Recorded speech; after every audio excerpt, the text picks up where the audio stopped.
جاكم يا ويلكم. الاهلي المصري دخل هنا في الجحيم واندفن مع الطلع. الاهلي النقه دق 4. استفزوا الأسد وسخروا منه وقالوا إن المباراة على الورق باكتساح لصالح الاتحاد، ومعلش يعني يشوفوا مين بيلعب هنا ومين بيلعب هنا. فظهر الأهلي كالشبح يتجول في ملاعبهم ويتلاعب بهم، فضرب زعيمهم بالأربعة وقصى على نجومهم بالثلاثية التاريخية.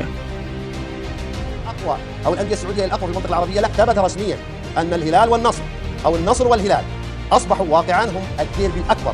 قالوا إن الدوري المصري ضعيف وإن المنطق بيقول إن الأندية السعودية أسياد العرب، فذهب لهم ملك أفريقيا والعرب ولقنهم درسا لا ينساه كبيرهم ولا حتى صغيرهم. قال قائدهم إنه لا يعرف شيء عن هذا الفريق، فذهب الأهلي برجاله ووضعوه في أسرهم وعملوه معاملة لاعب صغير في مستهل طريقه وأظهروه في حجم صغير جدا.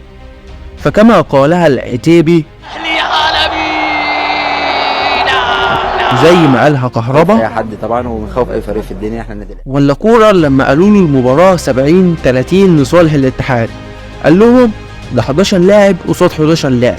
قالوا له طب هتدافع قدام النجوم الكبيرة والعالمية اللي موجودة في فريق الاتحاد؟ رد عليهم بكل سخرية، ليه هنلاعب ريال مدريد ولا ايه؟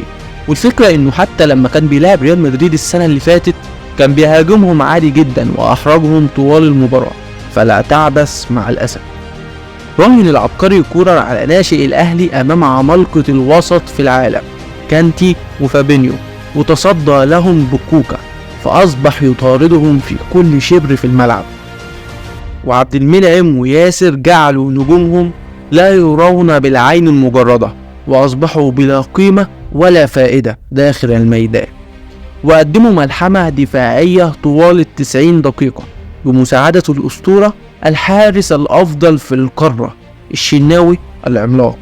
الشناوي كان نقطة تحول في المباراة ورجل المباراة الأول بعد التصدي الأسطوري لانفرادات كادت أن تأخذ المباراة في طريق الاتحاد، ومن بعدها ركلة جزاء كادت أن تقلب موازين المباراة.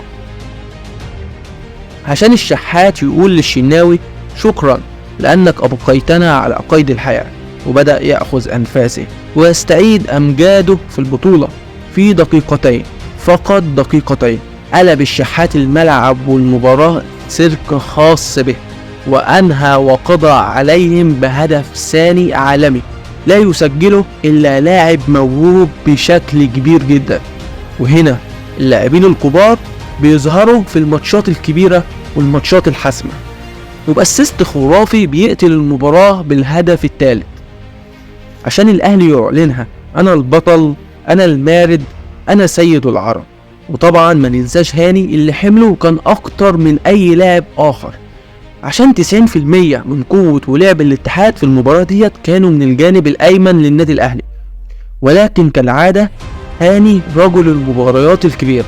وطبعا مش هننسى ابن الحاج عطية اللي كان نجم المباراة وكان متواجد في كل شبر في الملعب، وكان عامل مباراة ملحمية تاريخية لا يمكن أن تراها من لاعب رقم 6 كل يوم، وكمان قصاد نجوم كبار جدا. ولا بقى علي معلول اللي كانوا قبل الماتش بيقولوا شطب وانتهى ولازم الدبيس يعني اللي يبدأ، فيقوم معلول مقدم واحدة من أقوى ماتشاته زي ما طبعا معودنا دايما. فمعلول أكتر لاعب في الأهلي صنع فرص محققة للتسجيل، ودفاعيا مفيش تقريبا ثغرة ولا أزمة في الجهة اليسرى طوال المباراة، عشان الأهلي يجعل من الجوهرة سيرك خاص به يفعل به ما يشاء. وجماهير المارد الأحمر تغني وتهتف يحيى الأهلي يحيى المارد. وأقاموا حفلة على جماهير الاتحاد بعد انسحابهم مبكرا من المباراة بسبب عدم قدرتهم على رؤية الفعل الفاضح اللي فعله الأهلي بفريقهم. الأهلي هنا التاريخ، هنا الحاضر، هنا المستقبل.